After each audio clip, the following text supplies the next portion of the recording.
You're listening to Workplace Weekly, covering workplaces and labor activism and trying to have a remotely decent time doing it. Call us Craig David cause we are born to do it. Let's do this thing. I like it.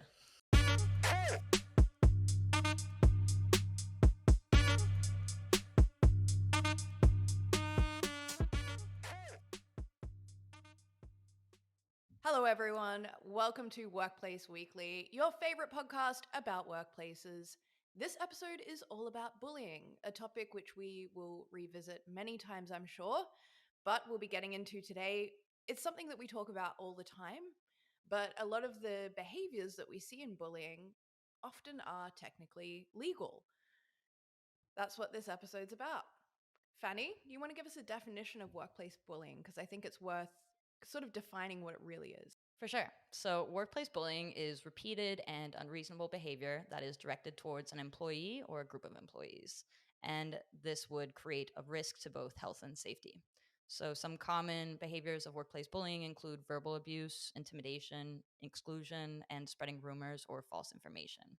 Other behaviors might include physical aggression, sabotaging work, or deliberately withholding information needed for work. And it's really important to note that workplace bullying can take shape in many forms, and it might not always be immediately recognizable. Yes, and I think that last sentiment there, not immediately recognizable, covers off a lot of the conduct that we hope to unpack in Workplace Weekly. It's the things that are under the surface, the events, incidences, patterns of behavior that give you, as the recipient, an uneasy feeling, but you can't quite pin it down. So, a lot of times when people come forward with complaints that could be described as bullying, they're often dismissed because it doesn't seem like much. A lot of the time on the surface, it can seem very superficial. It can seem as though the person is being hypersensitive. There are a lot of reasons why a genuine complaint about a behavior that shouldn't be accepted in a workplace just doesn't go anywhere. A lot of people see it as a severe reaction to something that happens to everyone. Oh, everyone goes through that, but it's actually severe behavior and a very normal reaction to have a traumatic response to this type of behavior. Now, before we get into today's interview with Nicki Eyre, we're going to be discussing a bullying story which has been in the headlines not just recently or in the last year, but for a number of years. And when it wasn't in the headlines, it was definitely within the gastronomy industry, something that people would talk about frequently. And I'm discussing Noma and the experiences people had while working there. I'm going to hand this straight to you, Fanny, because it's kind of interesting. This is one part where we, as strangers, up until 2 years ago, our worlds didn't intersect. But I very much feel that my background in gastronomy and your presence in the Copenhagen food and beverage scene kind of collides these worlds together. Yeah, absolutely. Well, with Noma, it's been a really interesting, might be the wrong word. It's been enlightening to follow the issues going on there. I'm a service industry person as well. I've been under the spell of Noma and those high-end elite restaurants for sure. And anyone in Copenhagen who works within food and beverage, I think everyone tries to model it after the success of Noma. So with them, the workplace bullying that's allegedly taken place there has been well documented for, I would say, about 10 years. And the first article I was ever able to find about that was from a Danish publication called Jyllandsposten. And what had happened with Noma was they had someone leak the contracts for their stagiaires. And in these contracts, they were very, very explicit about the behavior you were expected to show up with. And just to confirm, for those that might not know, a stagiaire is someone who goes in and works essentially without pay. It's essentially they're there an for the internship, experience, and they're there for the credibility that they get from having had that experience. Yeah, and it's very coveted, especially within Noma. I think the mentality there is once you work at Noma, you can get any job you want. So it's worth working for free, right? Or, oh, you're getting all the experience. Like, that's what you're getting paid with. It's to gastronomy as to what design, photography, any other creative thing is to someone who produces something for a magazine for free. Yeah. You're there for the exposure. Yeah. You're working off of a lot of social capital. Yeah, exactly. Yeah. And exposed people were. Yeah. But back to this article from 2013 from Jyllandsposten, it's where the stagiaire contract had been leaked. It was very specific about, meetup times, what you were expected to be able to provide for yourself before your stage even started. Like all the accommodation in Copenhagen is really expensive. You basically pay to work for free at Noma. Next, you had all the sort of guidelines for how they had to conduct themselves within the workplace. And I mean, what confidentiality, totally understand that within a business perspective. But in this contract specifically, it stated that something like sharing photos from the workplace, from the Noma kitchen on social media, that could end you up on a blacklist. Failing to comply with like the terms of your stage. So if you end your stage early, you can end up on a blacklist. And the blacklist being ultimately a list of names where, this thing that you did, this stage, like has no weight because they're not willing to support you. And if anything, may even go a little bit further and degrade you to a potential employer. It very explicitly states that. It says you'll end up on a blacklist that we share with people we have good relationships with. So they're just sharing the list unsolicited. Yeah.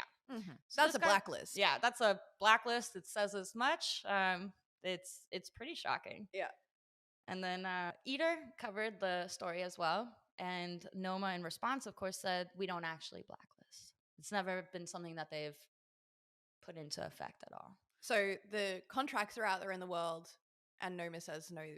No one's been blacklisted. No, oh, yeah. No one's been blacklisted. Maybe we have the policy, we just haven't enforced it in any way. But maybe that goes to show that their policy works really, really well, and people are super scared to be blacklisted.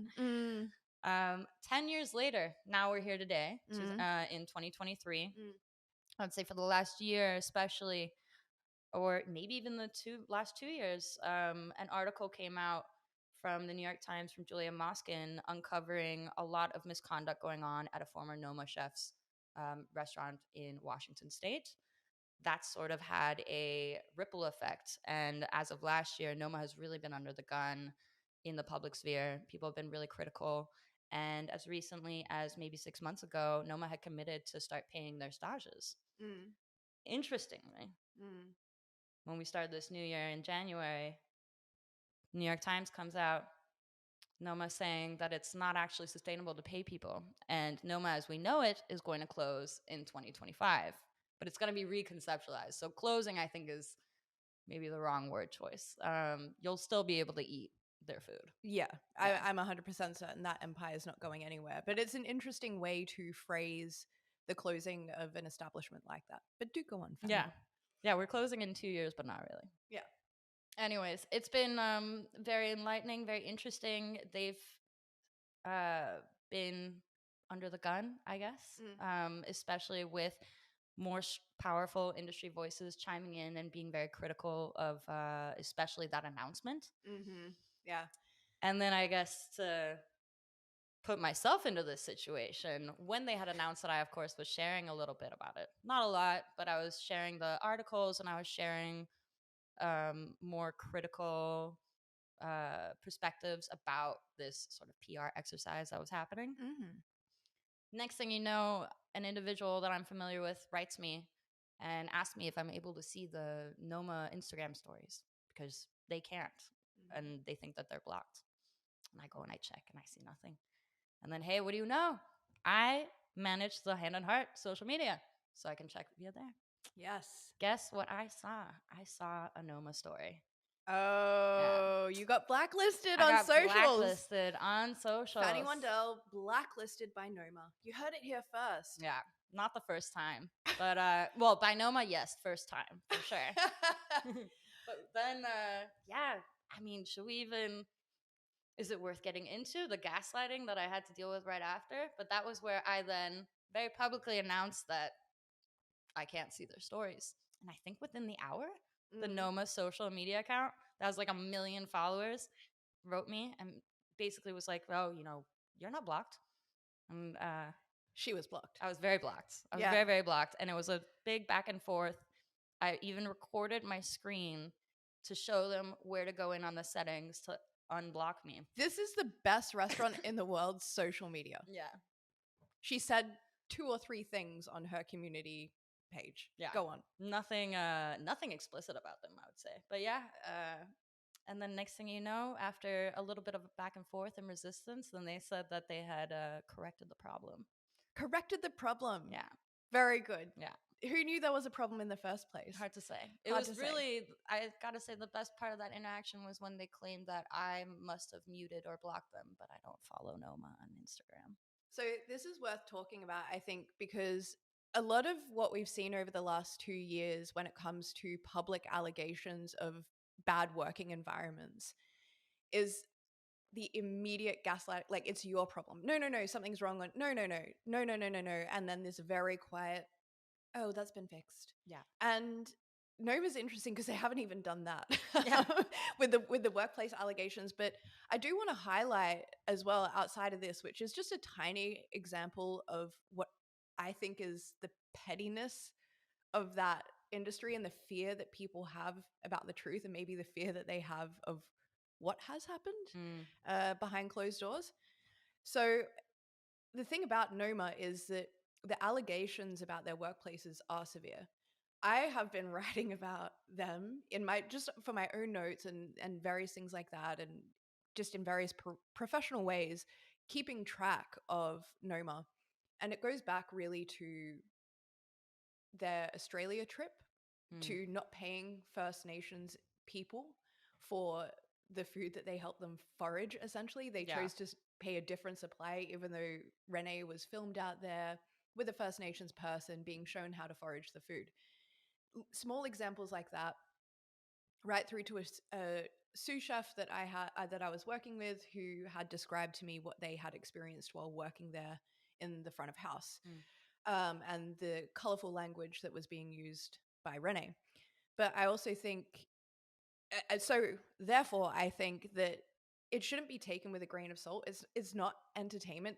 It's really serious stuff. And I think you've got a pretty good example as well of the just to color the lines in a little for people. Yeah. I mean, so last year I had shared, it took a long time to find this. It was a Noma documentary by a news channel called DR in Denmark. And it was from, I believe, 2008, called Noma at Boiling Point.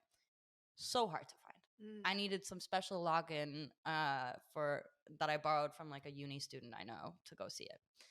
And then I shared clips of it, because it does not portray its owner in the best light. It shows a very explosive temper, and one can only imagine that this was kind of curated already. Yeah. That's just a hunch I have. Yeah. It's conjecture, but I think it's reasonable. Yeah. And because I shared that obviously brought a lot of people into my inbox who were telling me a bit about their experiences, be it at other Michelin restaurants, or in this case that we're going to talk about now, this was specific to the Noma family and Renee. And this was someone who had then seen the video that I shared, and it spoke volumes to them. They said that it brought a lot back for them with their experience. Without going into too much detail of their time there, they had ended up putting in notice, pretty fed up with the behavior, and it had angered Renee so much that he had exchanged words with this individual, and this individual had already put in notice. So that was not a popular move, and it escalated to the point, not of being violent, but hands were put on someone, and a third coworker needed to split them apart. Okay. Yeah. So definitely intimidating as hell. I've had a lot of bad work experiences, but getting physical, that's just unacceptable. Yeah. And then I remember my conversation with this person. This person is doing just fine now and seems to have healed quite a bit. But we had a lot of discussions about, what were their feelings leaving on those terms? Did they fear for their career if they wanted to continue within hospitality? And they said, maybe if they remained within the food space, they imagined that it would have been really, really hard for them. Yeah. And we've seen this in multiple industries where if you kind of reach that echelon, the cool kids, the elite places, things like that, that it's almost it's a career maker and a career breaker. Because if it doesn't work out for you in that environment, if you can't hack it, being, having hands put on you by the person who owns the business you're working for, if you can't hack it, then the chances of you being able to feel safe to go out into the rest of the community and get another job and work in that capacity again is very, very limited. And so that is why a lot of people leave. It's not for a lack of competence or a lack of skill. It's just literally we can't deal with that aftermath. But it's also, I mean, I know that the situation over there used to be, probably isn't anymore with all the issues they've had, but I'm well aware that Redzepi's wife's mother, his mother-in-law, is or used to be HR within the NOMA group, right? So that also upholds a lot of the conduct that's going on there. How do you feel comfortable going to your boss's mother-in-law, the best chef in the world's mother-in-law, and saying, "Hey, he flipped out on me. What am I gonna do?" Yeah. And that just goes back into the Danish culture that we've seen. And I think it's very interesting for people because we have listeners in the US, we have listeners in the UK, and all across the EU. I think Denmark does a fantastic job of portraying this sort of utopia of your rights being respected. But a lot of the infrastructure in Denmark, because Denmark is small, has family members as HR, friends as HR. And HR is generally seen of as, everything's so good here. Why would we even need it? Like, we don't even have racism. Do you see a black person? There's no racism in Denmark. I feel like especially maybe I like to think that a lot of people within food and beverage are maybe a little immature. We all are. And myself included. But HR is kind of presented to us as this sort of like high school counselor that you can go and chat with and then everything will be good after. And it's not. No, because there are processes and things that have to happen. And I guess bringing it all back around to today's topic, workplace bullying, the legality of it, and really getting into the nuts and bolts of that. In a country like Denmark, the workers at a place like Noma can go and report to certain agencies and unions, but nothing happens. Nothing is happening because that system is also broken. So when we talk about all of this NOMA stuff, we've got a decade of things here. It's because the systems that are meant to enforce these good standards are not working. Because if they were, I don't think that we would have empires like what we have, houses of cards, which are built on models of exploitation and silence. It would be really hard for anyone to really take distance from him. The way that Danish people look at it is he put Denmark on the map. Food-wise, he did. He made it a very popular travel destination 10 years ago, 11 years ago when I finished school. None of my friends wanted to come to Europe. Now they do. Or to Denmark, really. But At what cost? Not to if for my Scottish listeners, that's a Limmy meme. Hotels and what cost? What cost? But it would cost. I had a fucking shop sale. At what cost? Because the thing is it really, this was a glorified art project, if you really think about it, because it ain't a food business. No. We know that because he's just told us. But the business model has not changed. The only thing that changed was paying people. So it was an art project. And at the end of the day, what glory should these CEOs and the owners, the ultimate person benefiting, what glory can they really take when it's sort of like the house of cards is just a bunch of people's broken dignity? That's what your empire is made up of? Well, I don't know. And this is something I just really hope changes as society is changing away from this culture of idolatry, which I think we saw it in hospitality before we saw it in more mainstream business culture. It's hard to say. I mean, the pattern that I keep noticing with Renee Redzepi, with David Chang, it is the fact that they preemptively get to an issue before the rest of the world does. They rehabilitate their image.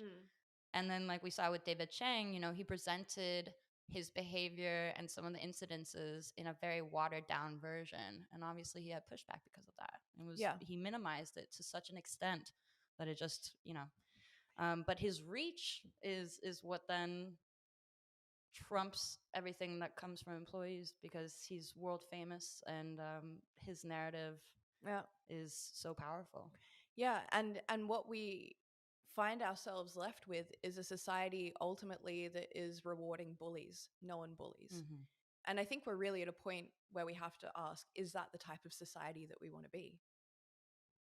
So, on that note, let's get into today's interview. We're going to do a short little introduction, and then we'll be discussing all of this and more, not Noma, bullying, all of this and more with Nicki Eyre. Hey, you. Yeah, you. Listen up. Workplace Weekly is an entirely independent production, funded by the commercial activities of Hand and Heart. We do not run any membership or subscriber options, but we ask you that if you'd like to support our work, please share our work on socials. Tell your friends to listen to an episode and send them a link. And rate, review, and subscribe to us on Spotify or Apple. Maybe both. One post or one share or one review can make a huge difference. And if you would like to support us and appreciate the work we do, this is what we recommend you do to support us. Thank you so much for listening. Right, we're ready with our interview for this episode. This episode, we're going to be talking to Nicki Eyre. Nicki is the founder and managing director of Conduct Change, a consultancy that aims to prevent and resolve workplace bullying. She has had a varied career spanning the public, private, and charity sectors, and is a coach, consultant, and trainer with a specialty in workplace bullying. She also leads the Stop Hurt at Work campaign, focused on advocacy and awareness raising about workplace bullying. Nicki has spoken at events both in the UK and nationally, and it's a member of the International Association of Workplace Bullying and Harassment and a fellow of the Royal Society of Arts. In our interview with Nicki, we discuss her work with Conduct Change and the Stop Hurt at Work project. Our interview covers a lot of topics ranging from Eyre's approach to organizational consulting, her observations of workplace culture and challenges, and the insufficiencies of current laws regarding workplace bullying.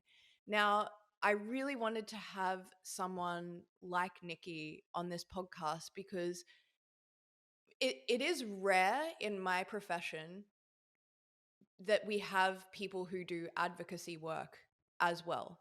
It can be quite a risk to your career because ultimately you are advocating in a space where you expect people to hire you to solve their problems. They're much less likely to solve your problems if they get any sense that you would treat the employee's perspective fairly. Yeah. Basically. But the work that Nicki has done in the bullying space is incredible. So it really, for me, is about highlighting these voices to our listeners where we can really shine a light on the individuals who are approaching this work with the perspective that it can be better and that they don't just say it. They don't just show up and do the workshops. They really work for that change. And I think Nicki is someone who has worked for change, as you'll hear in this interview. Let's get into it. Yes. Roll it.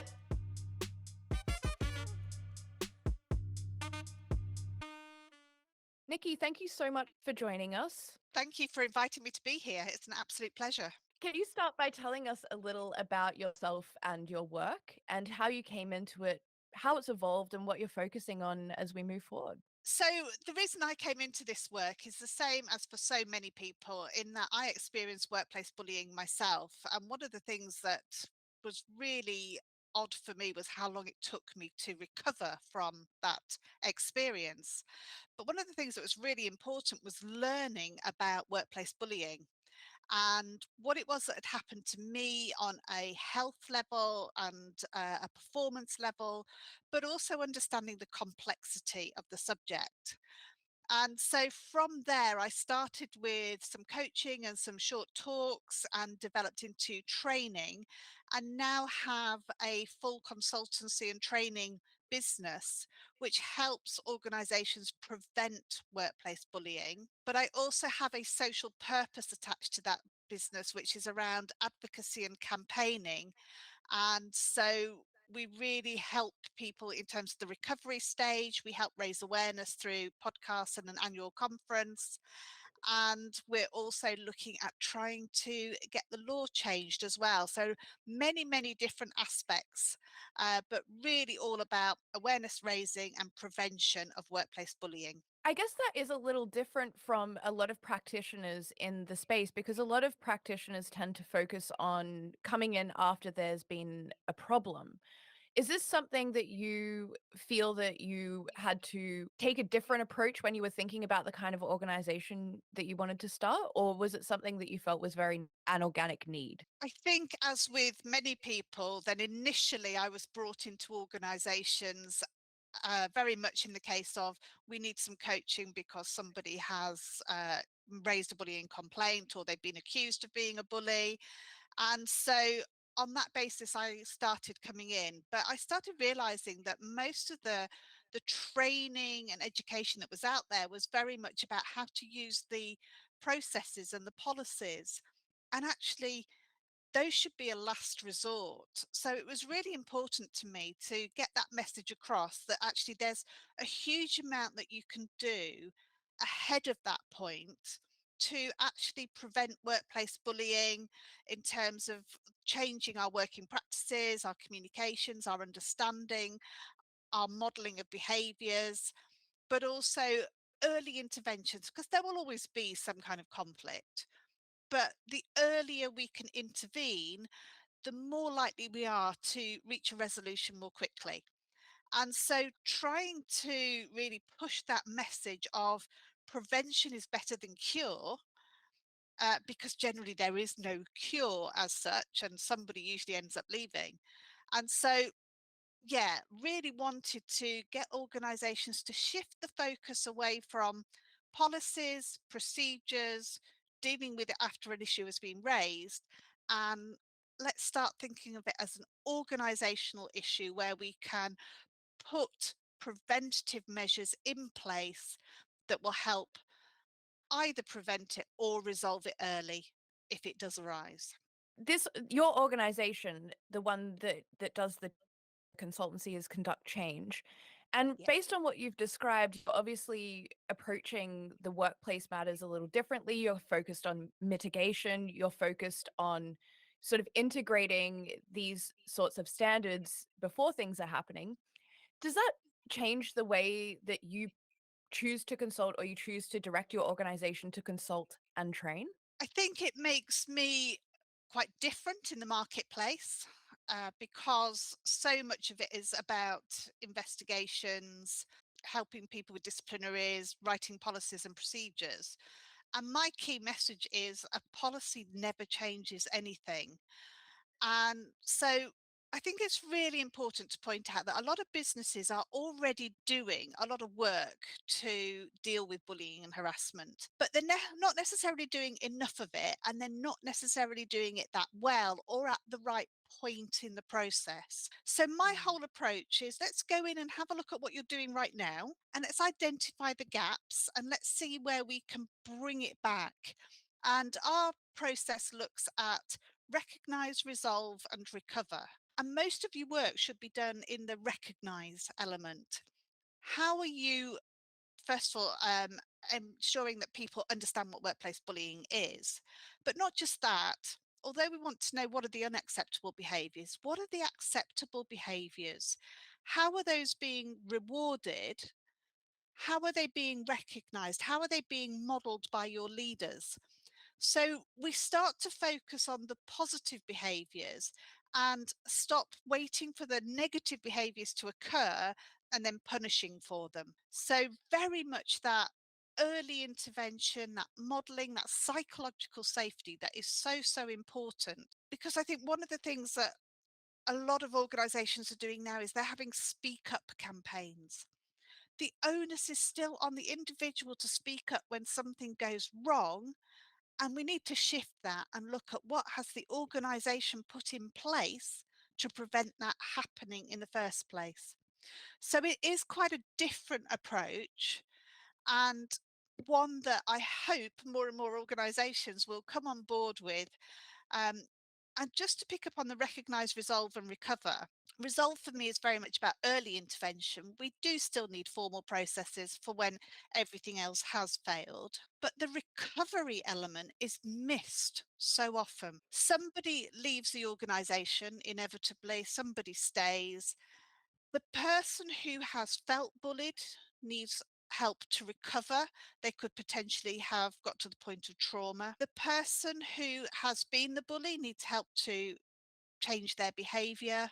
But beyond that, teams will be affected. There is a ripple effect to these scenarios that means that other people are affected, the bystanders, the HR individuals, the managers involved in listening to the distressing stories that they've heard about people's experience.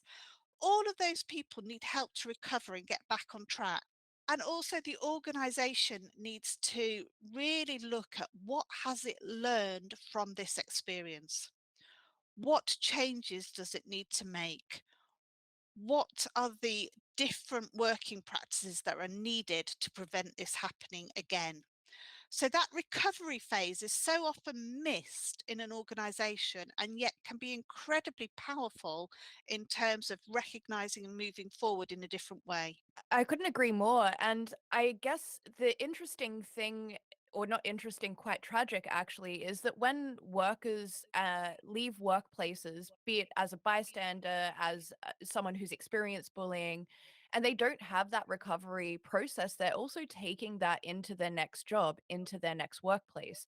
The same with leaders that are not rehabilitated. Do you, and this isn't a planned question, but do you think that there is something more that we need to be able to do in terms of recovery on a policy level? Should aftercare of incidences be something that we're looking at implementing also into these types of approaches? I think that would be amazing to include. I know a lot of people leave on settlement agreements, and what's really interesting is that they don't want to put aftercare into those because that's almost an admission of liability. Exactly. And why can you not say that, you know, we're not admitting liability, but we do recognize that this has had an impact on your health, and we would like to put you into a better position to move forward. There are different ways of doing it. We're just very so concerned about litigation that we just don't want to put these things in. But yes, for me, it's absolutely essential to do this. And as you say, people can move on into different workplaces. And it's not uncommon to hear of people say, well, I've been bullied in my last 3 jobs, because they've never really recovered. So they're staying in that fight or fight stage, that stress response, and they're not really coming out of it. And so they're still hyper vigilant and looking for threats all the time. So they will constantly feel like they're being bullied. That's, you can't live with that. You have to have help to recover from that, and so that you can actually move forward in a much more productive and healthy way. Once again, I completely agree with you. And I'm curious as well, because a lot of what we've covered off, we're essentially discussing some of the challenges and opportunities in the type of work that you do. And I guess it leads into a more macro perspective, and that is, what are your current observations of the core challenges that are facing workplaces in 2023 when it comes to culture and people? It feels to me as though there is a bigger shift, and certainly since the pandemic, towards not accepting certain behaviours in the workplace anymore. And certainly, as you get the younger generations coming in and coming up through the organisations, they are more likely to challenge behaviour or vote with their feet. And so organisations have got to think about, actually, are we a good place to work? Are we going to attract the best talent? Are investors going to want to come and invest in us in the future? Because actually, one of the top things that investors are now looking for is how employers treat their people. And so that becomes part of the wider environmental, social, and governance agenda. So that social element has actually increased in priority for both CEOs and investors and shareholders, many, many different stakeholders. Do our suppliers want to work with us? You know, there are many, many elements, because actually people can damage the reputation of your company very quickly. And, you know, quite often it's done through social media these days, or it might be, somewhere like Glassdoor. But if people are not happy, they're going to let the world know about it. And so actually focusing on the behaviors in the workplace is incredibly important. And, there's a lot of kind of buzzwords like psychological safety. Psychological safety, we talked about speak up. It's about being able to speak up without fear of retribution. And that's not just about when things go wrong, but that's about saying, there's a different way of doing this, or no, I don't agree with that, or have you thought about this idea? And the most competitive and innovative and creative organizations are those that have high levels of psychological safety. And that is driven by individuals really developing their emotional intelligence, being really aware of themselves, their behaviors, the impact they have on others, the way in which a message lands, the way in which they motivate others, and the way in which they're motivated and driven themselves, their beliefs, their core values. It's so, so important to recognize that the workplace is changing and what employees are looking for is changing. And if you're not ahead of that, then you will become less competitive in the market. Yes, and I guess you have seen, some of the terms that float around in regards to this, it's kind of, again, almost characterizing the employees in a way that maybe is not appreciated, and that's things like quiet quitting, as an example. So I feel that the narrative that you are speaking to here, that workplaces are changing, is there's still a great deal of resistance. Would you say that that has been your observation? Do you see that changing? Do you have some optimism there? What are your thoughts? I think there has been a huge amount of resistance. There still is in some areas, but there are other organisations who are ready to embrace change. They are looking ahead. Regulatory bodies are starting to look at behaviour and conduct much more now than they ever used to, which is really interesting because that will drive change through different professions and different sectors. So it's slow. It's not going to happen overnight. But I think for me, I've seen a kind of a substantial shift in terms of people being prepared to look at bullying behavior, for example.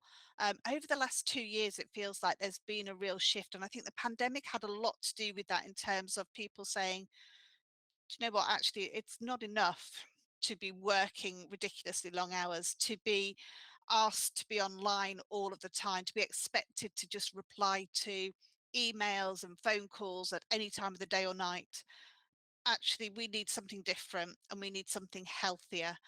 And I think that pushback from people coming into the workplace, if you're not listening to it as an employer, then it's really not going to help your organization moving forward. There are exceptions to all of these things, particularly high salary. Goldman Sachs was a great example, where basically, they said, the junior employees said, we're not happy, and they basically will have some more money, as if, that was going to solve everything.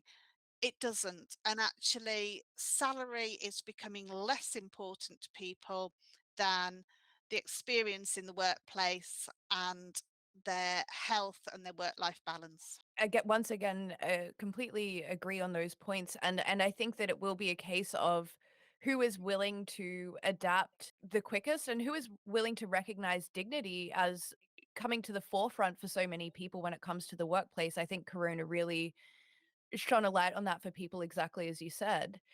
And speaking of driving change, can you tell us a little bit about the Stop Hurt at Work project and how that came to fruition? Yes. So once I set my business up, one of the things I really wanted to make sure I did was try and make a difference for other people. And somebody told me that it wasn't as hard to change the law as you might think. So I thought, well, I'll go and do that then. And as you do. And so As you do. yeah, essentially I discovered that, workplace bullying legislation existed in other countries but not in the UK, and I was like, well, why not? We should have it. And there's a real gap in the law which really needs filling. And so the Stop Hurt at Work project started by a group of incredible individuals coming forward to support me as an advisory board. And we started by looking at what were the problems, how could we do this? The legislation was part of it. How do we raise awareness? How do we support people who were going through this? And what we decided was we can raise awareness by social media, by podcasts, by interviews, by webinars, things like that on an ongoing basis. So that's what we do. Those resources are all on the website. We also decided we would run an annual conference, and that's in November every year for Anti-Bullying Week in the UK. And that's called the United Against Workplace Bullying Conference. And we've run it for the last 3 years now, 3 days online, and we get the most incredible speakers. And I think one of the things that is really powerful is how quickly people say yes when I ask them to speak.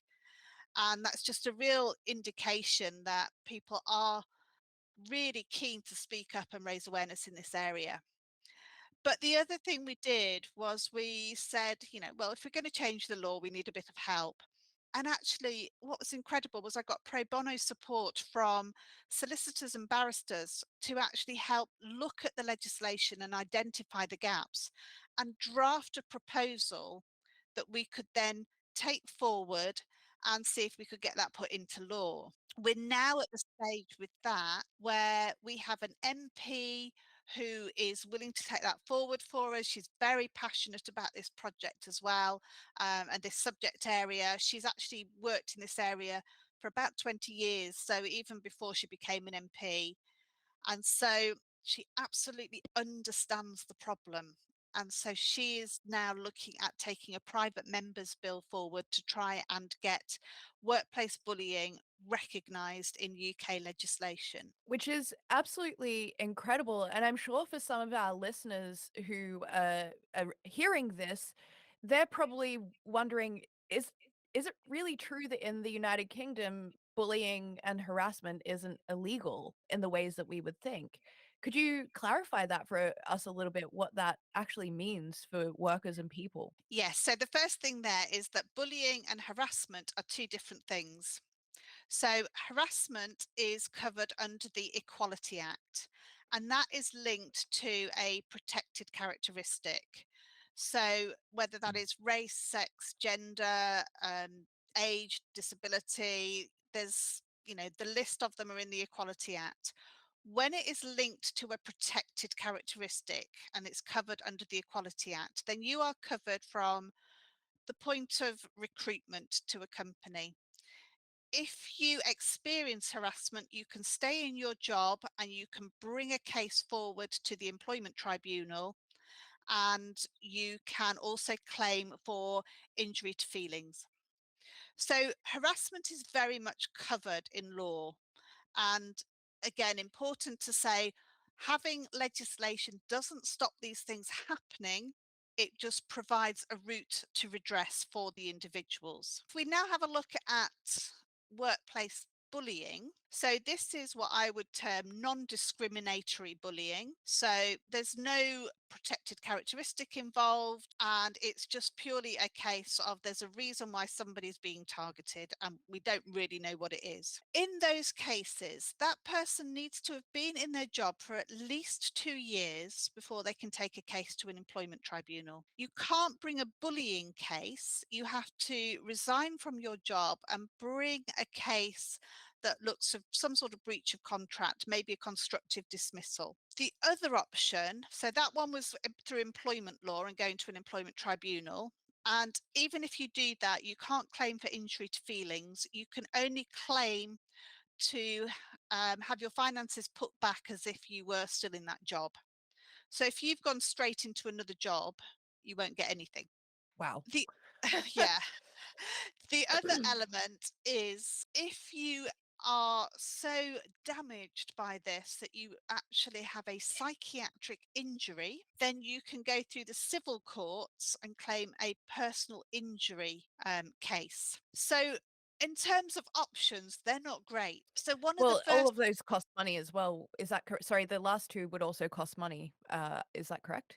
yes, yeah, Yeah. certainly if you go through a civil case, those are generally more expensive than employment tribunals. But yes, you've got all your legal costs and everything in there. They might be covered by insurance or something, but generally speaking, if you don't win, then you are probably going to be out of pocket. So the other element is that this only covers employees as well. So we have industries where there are a huge amount of freelancers, for example, the film and TV industry, the creative industries. And in there, what you get are people with no protection whatsoever. So they may be going on a series of short-term contracts within the same sector, but they are not able to bring a case because they're classed as self-employed or they have their own business. And yet in those cases, they need to be able to report what's going on, to be heard, to be valued, to actually be acknowledged and have some influence in how to change those behaviours as well. So that's an area where actually we need to expand the law to cover workers in different situations as well, and not just employees. And there are many people who fall outside of those particular categories that really need further protection in the workplace against this. So it's not just a very simple case of, well, we'll just put protection in for employees right from recruitment stage. There's a huge glut of workers who are not covered at all by any of this. So we need to consider them within the legislation as well. And I think what's really important is the International Labour Organization has a Convention 190, which is effectively about the prevention of violence and harassment in the workplace. And it talks about bullying and harassment and provides a definition in there. And that's will come into force on the 7th of March in the UK in 2023. And at the moment, the paper about that says, well, we have enough UK legislation to cover everything that's needed. And yet I would challenge that and say, no, we don't. We still don't, because this huge swathe of people who are really suffering in the workplace, it's huge. We're talking probably over 4 million people just in terms of employees. And that's before we start to look at freelancers and workers who fall outside that definition of employee, but are too scared to speak up because it could actually not only lose them their piece of work they're in at the moment, but in a small industry like the film and TV industry, then it could lose them their career.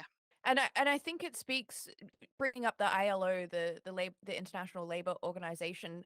I personally have observed really huge disconnects from organizations like that and the groups of people that you just described who are urgently in need of this kind of protection. And not only this kind of protection, but actually very, very broad, as you've laid out, incredibly broad protections that can be applied in lots of different circumstances. And I guess that brings me to, I guess, a kind of an obvious question. But why should the average worker care about changing this legislation and this campaign, and why should they be motivated to get in touch with their MSPs and people who can help them do that? So when we think about it, there's about a third of the workforce that are affected by bullying and harassment.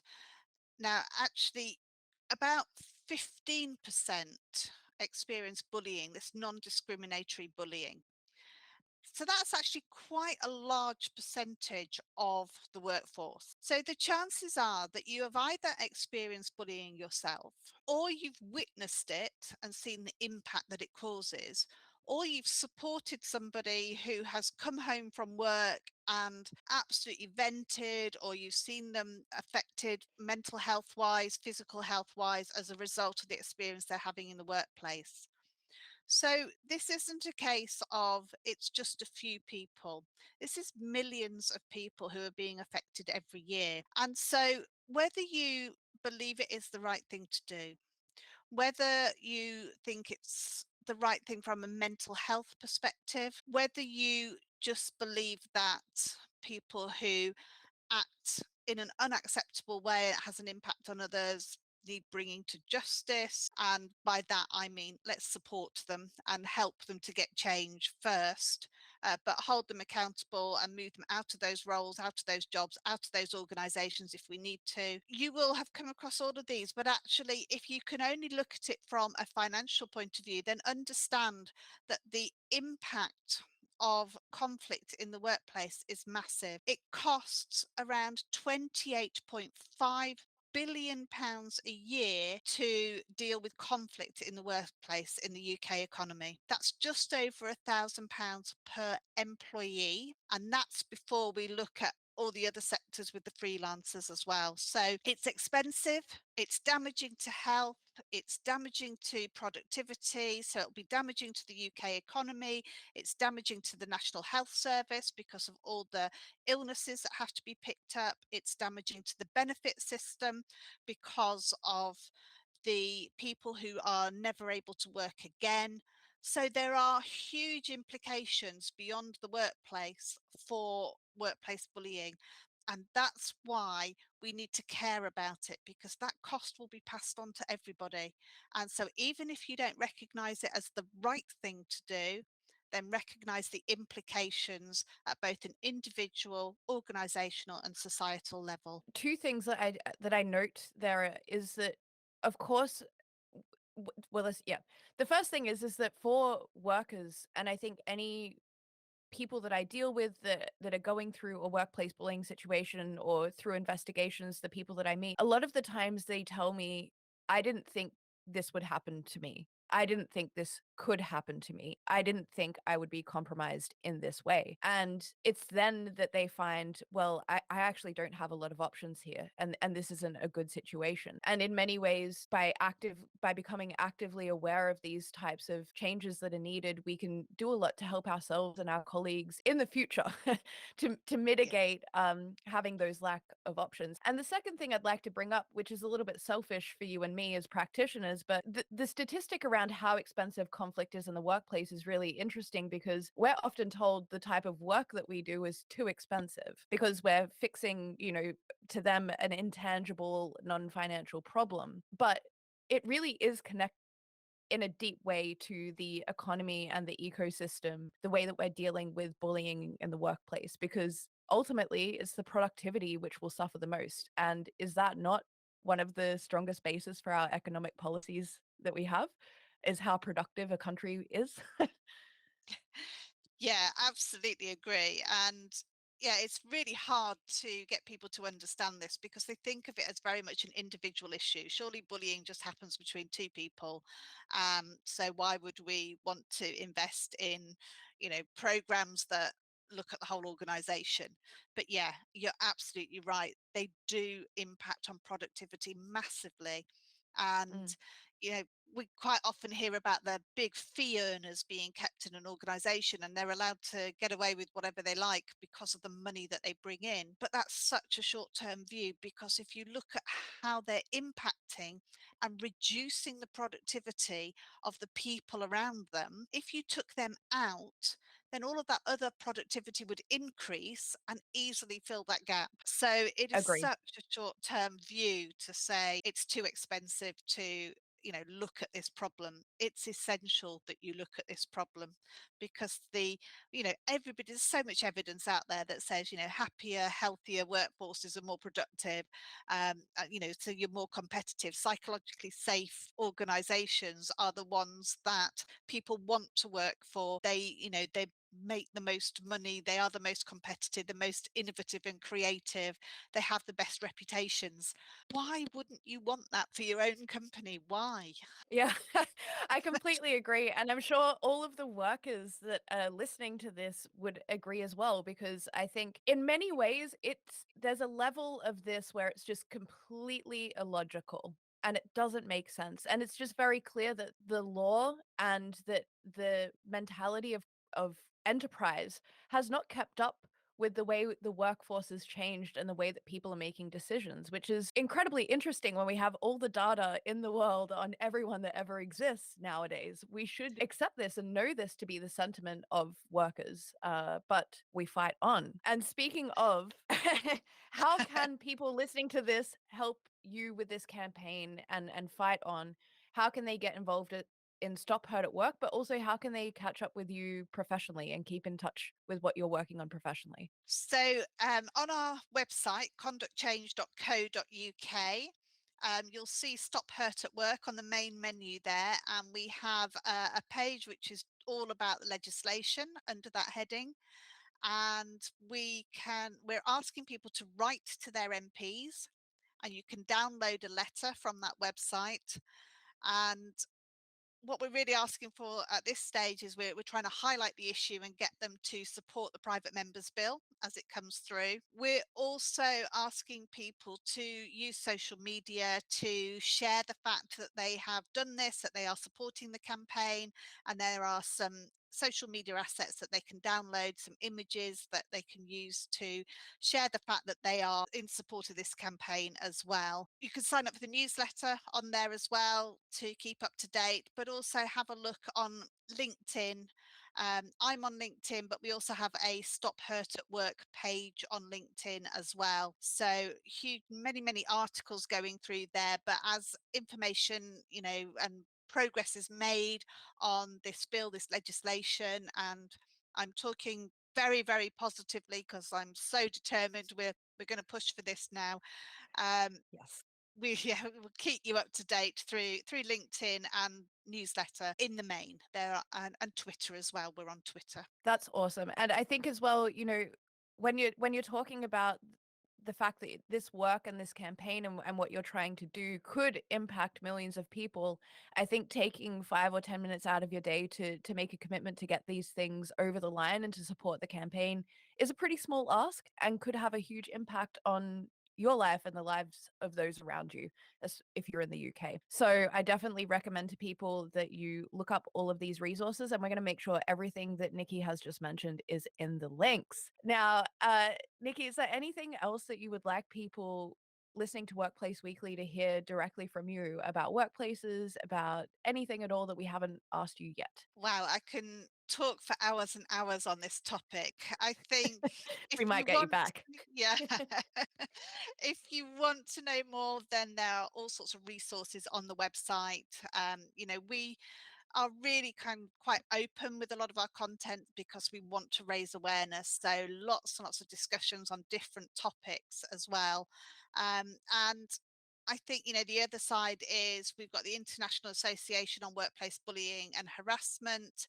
There's a huge amount of research going on in this area, and it's been going on for 20-25 years. This is not a new topic. They tried to change the law in the UK about 20 years ago as well. It's not new. This isn't a new problem, and don't think of it that way. This is an age-old problem that is surfacing, and people are now prepared to talk about it.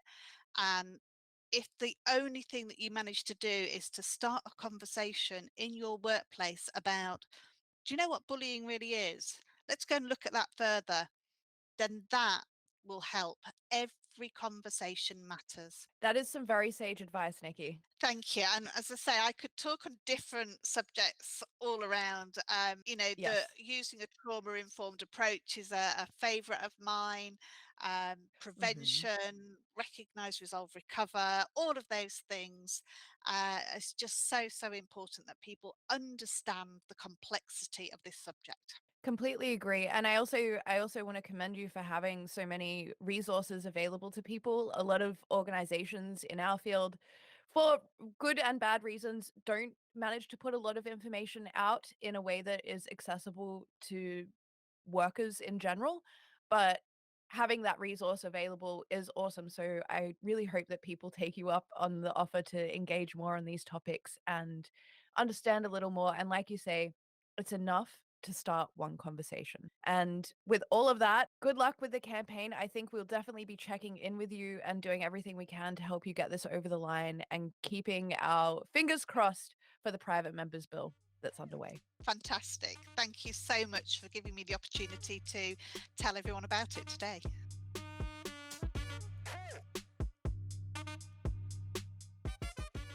Nicki Eyre, thank you so much for coming on Workplace Weekly and sharing those insights. I hope everyone found something that they could take away from that conversation. And I cannot stress to people how important it is when there's a figure like Nicki who's doing the work, walking the talk, and really has a very clear plan of action and agenda and works actively on the network to make that a tangible reality. Support those people. They ask for very little. That's why I definitely encourage people to go to those assets that are available, everything that Nicki spoke about, and just support that campaign, because that's actually how change does happen. Yeah. Now, Fanny, I'm very interested to hear a little bit about how your perspective on workplace bullying has changed the longer you've been working, basically. Yeah, definitely. I mean, I'm still in the beginnings, I guess, of my career. I'm still in my 20s. So, and I've now experienced being in a more managerial role before, within the recent years. So definitely, the dynamics change when your roles change within a workplace, when your workplace changes. I think these interviews that we've been doing for this podcast only illustrate further how useful these conversations are for people like me to put things into context, to be able to look back at certain experiences that I've had with a completely new lens, with more nuance. It's super enlightening. And it's definitely also kind of hard, because you sit there and you realize in what ways you've participated in stuff, even if it's unknowingly. Yes, unconsciously. Yeah, it's very easy to fall into a bystander role, not actively doing anything, not actively not doing anything. Also, for others around you, you know, at the end of the day, this is people. These are social situations, and people can talk about professionalism all they want, but what's the meaning of that, really? So when it comes to workplace bullying, I think, like you said, having these conversations are really important, because it does shine a light on the gray areas where we can actually make a difference and can sort of bring the workplaces that we work in up to speed with the society that we live in. So interestingly, and on that note, if you'll recall, we made a 118-page report, the Brewdog Effective Workers Platform report, this year. And the result of that report, the casework that we did, was that we saw the same thing in the law that Nicki sees with bullying in relation to retaliation. And that is that protected classes do have access to those things, but legally in the United Kingdom, the European Union, and the United States, probably bar maybe California and New York, is that if you experience retaliation from an employer, a former employer, there are a lot of limits to what you can do about that if you are not a protected class. Or if it's behaviors like this that are retaliation, but because bullying's not even illegal, nothing can be done. And sometimes people are not bullied for the reasons that they are a protected class. That's just a factual matter. So I, as a lesbian, can be bullied for nothing to do with being a lesbian. But if they just said one word like, "Oh, you dyke," in front of whatever sentence they'd said, it would be a different case. That's a really fickle thing to look at. So once again, thanks to Nicki Eyre. Thank you for your perspective on workplace bullying, Fanny. I think this brings this episode to a close. We're not doing any extra special segments just because I think this interview was so good and we spent so much time talking about workplace bullying. So you'll have to stay tuned for the next episode. Any last words, Fanny?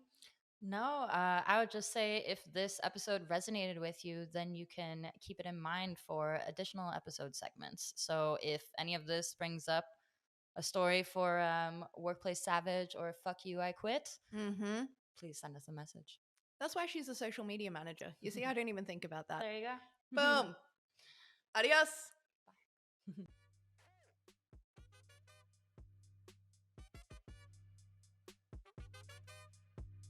Workplace Weekly was produced by Kate Bailey and Fanny Wandell for Hand and Heart Media, the publishing arm of Hand and Heart GmbH. You can follow Hand and Heart on Instagram via @handandheart.eu, via @h_and_h media. For any inquiries related to this broadcast, please email admin@handandheart.eu. Our music was composed and performed by Amanda and produced by Amanda with Kyle Startup. You can follow Amanda on Instagram or listen to their music on Spotify, Apple, or SoundCloud. If you love Amanda's music, please consider buying it from Bandcamp. Support indie, always. Our artwork was created by Nix Renton, a fantastic photographer and graphic designer, and you can find them in the links in the episode description. You can always find Workplace Weekly on Apple, Spotify, YouTube, SoundCloud, and Vimeo, and basically wherever you get your podcasts. For those wanting an RSS feed, the link is in the show notes. Thank you so much for listening.